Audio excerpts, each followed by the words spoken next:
Бажаю здоров'я. Сьогодні 1 грудня, перший день зими. У нас зараз плюс 5 градусів, дощ періодично йде, слякоть.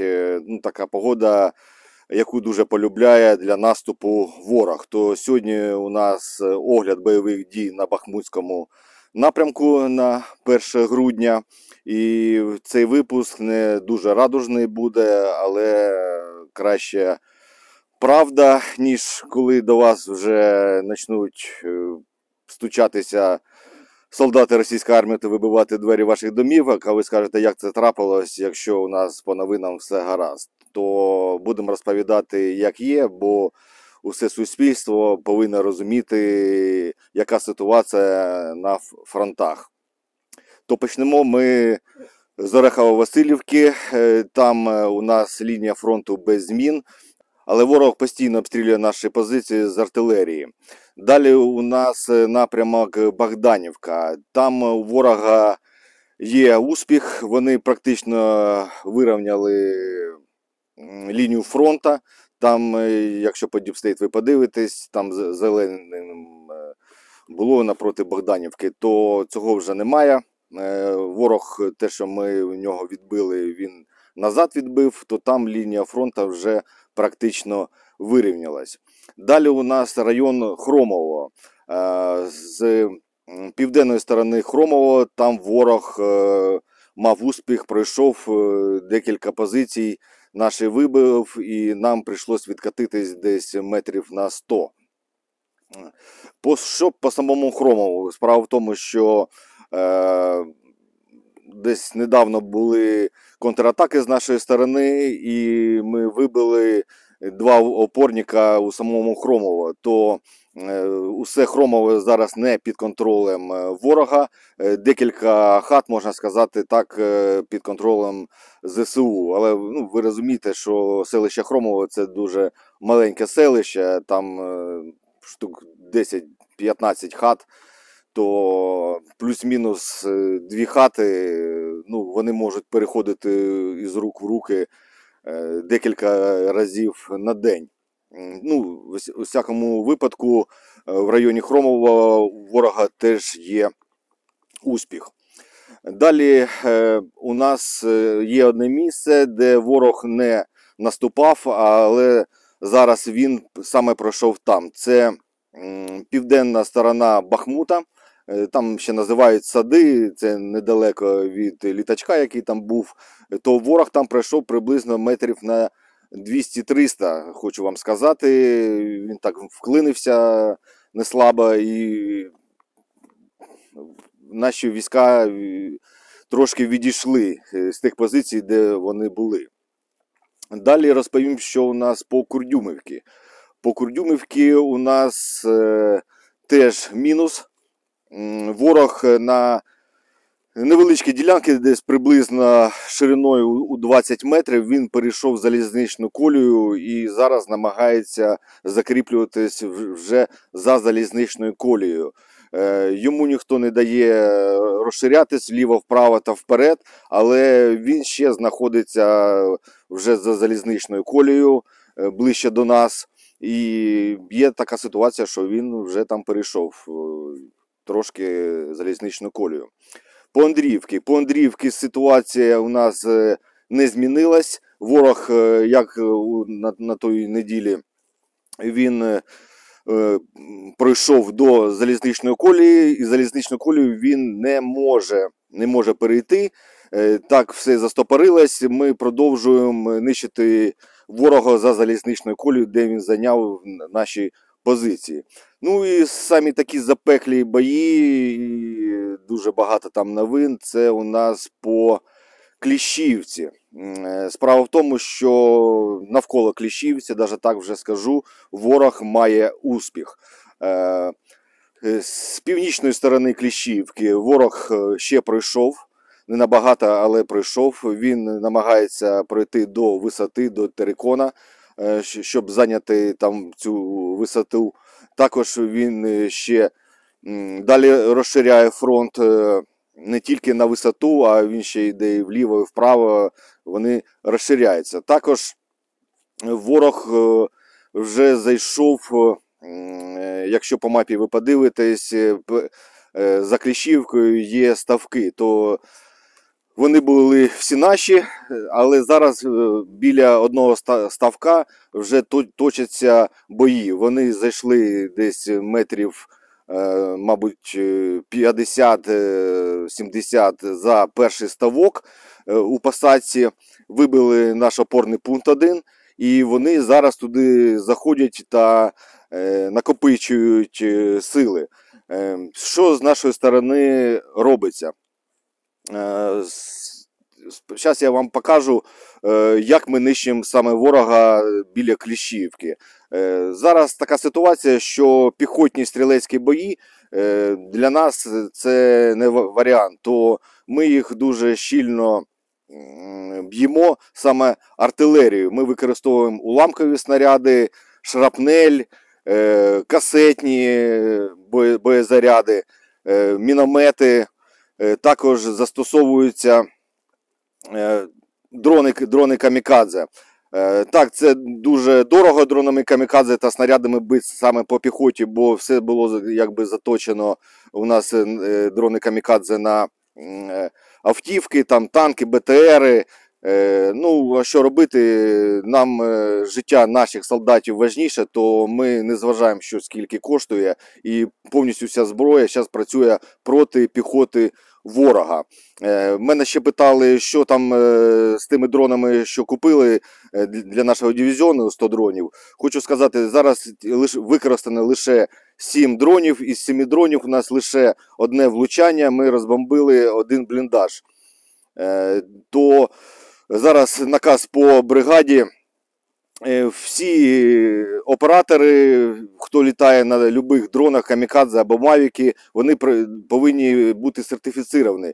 То зараз тільки наші оператори поїхали на 2 тижні на навчання та сертифікацію, бо дуже багато втрат по мавікам та невлучань по дронам камікадзе. Для того, щоб ніяких питань не було, командування сказало, щоб усі тільки після навчання дуже гарно, хоча наші всі навчалися і гарно літають, але повинен бути сертифікат. То після того, як ми отримаємо сертифікати на наших пілотів, ми продовжимо літати цими дронами камікадзе, я обов'язково ще це вам буду показувати. А так, хочу сказати, що у нас є полонені. Ми взяли тих, хто заходив на Кліщівку, там взяли полонених. І хочу вам сказати, що на наш напрямок повернулись вагнерівці. Так, вже є полонені вагнерівці. Справа в тому, що вони не підпорядковуються вже, як ви розумієте, Пригожину. Вони підпорядковуються зараз ФСБ. Тобто вони вже прямі накази Путіна можуть виконувати, бо ФСБ це вже вища ланка, яка коригує вже, можна сказати, комерційну армію. Так, там зеки і не зеки, там все смішано. Вони вже відпочили, вони ще тренувались, снаряга у них гарна, хочу вам сказати. Вони прийшли, і ми це бачимо. Крім того, зайшла ще 72-га мотострілкова бригада російська. Ця бригада була створена у 2022 році спеціально для того, щоб вести бойові дії саме в Україні. Ця 72-га бригада була практично вся розбита під Бахмутом, але зараз її сколотили, набрали молодняк, там укомплектували, потренувались і кинули сюди до нас в район Кліщівки. То, як бачите, підкріплення до них дуже сильно підходить. Ми теж вживаємо заходи. Ми в декілька разів посилили пункти спостереження, опорні пункти, навіть деякі пункти зробили кругову оборону, тому що вагнерівці люблять як ДРГ заходити, то все наше командування продумує на крок вперед і все це робить.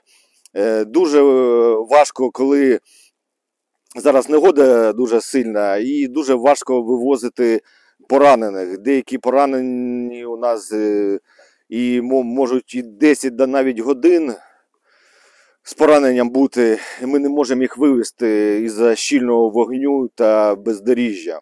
Ну, більше всього це щільність вогню ворога.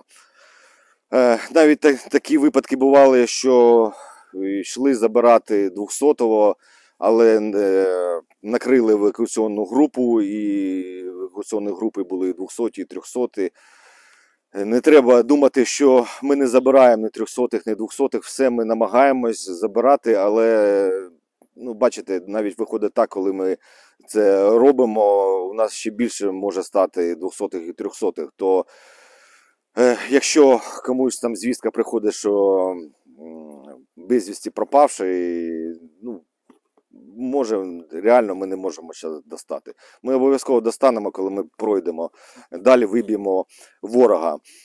Дуже багато втрат по автівкам. Причому вщент їх розбивають. Зараз я покажу відео, Жека Ворот записав.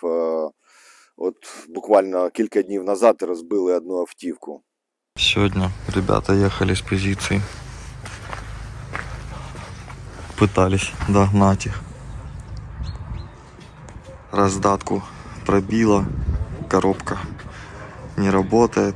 По двигателю еще не дошли. Реально нужна помощь, товарищ командир. Ну, ця автівка вже, я так гадаю, вона ремонтувати її просто дуже дорого і смисла немає, то це мінус. І ще ось одна автівка, це раніше ще було, вона була заптурена ворогом, там були і загиблі, і поранені, вона залишилась там і на полі бою. Вже невідомо, це наша позиція там чи не наша, але ну, це кілька тижнів тому було. Як бачите, ці автівки ми з вами ремонтували, і у відео розпаковка, де я показую, що ми ремонтуємо, ці автівки якраз ми з вами ремонтували. То, бачите, ну вони виконували всі бойові завдання, вони, можна сказати, себе відбили, але вони загинули, ці автівки, у бою. Ми не відкриваємо ще збір ніякі автівки, нам потрібно зараз хоча б відремонтувати те, що у нас на ремонті. То банка на Монобанці відкрита, є карта Приватбанка, ми ще збираємо кошти ремонтувати, бо ось вчора відремонтували для Ігоря Лави, ще буде відео, ну там більше 100 тисяч гривень коштував ремонт. Ну, дуже дорого, бо двигуни, коробки, все виходить зі строю. Важко. Ну, першому стрілецькому батальйону замість одної автівки вже один благодійний фонд поміг, вже одну автівку дав. У них зараз мінус одна автівка, і у нас стоїть на ремонті одна автівка першого стрілецького батальйону. От якось так, дуже-дуже важко, хочу вам сказати.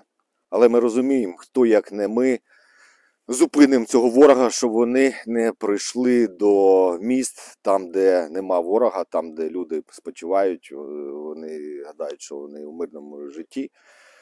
Так, щось там прилітає, ПВО збиває, але вони гадають, що туди ворог своїми брудними сапогами, кровавими руками до них не дойде. Дойде, якщо ми не будемо стояти на захисті нашої батьківщини, якщо всі люди не будуть відклонятися від мобілізації, якщо вони не будуть тренуватися перед тим, як іти на фронт, якщо люди не будуть допомагати своїм солдатам, донатити, привозити теплі речі, ще щось, ми можемо втратити нашу країну. Але ви повинні розуміти, Україна незалежна і непереможна країна. І ви повинні розуміти, що ми обов'язково переможемо, бо ми непереможні. Слава Україні, слава ЗСУ. І якщо хтось забув, то нагадаю, а Путін – гандон.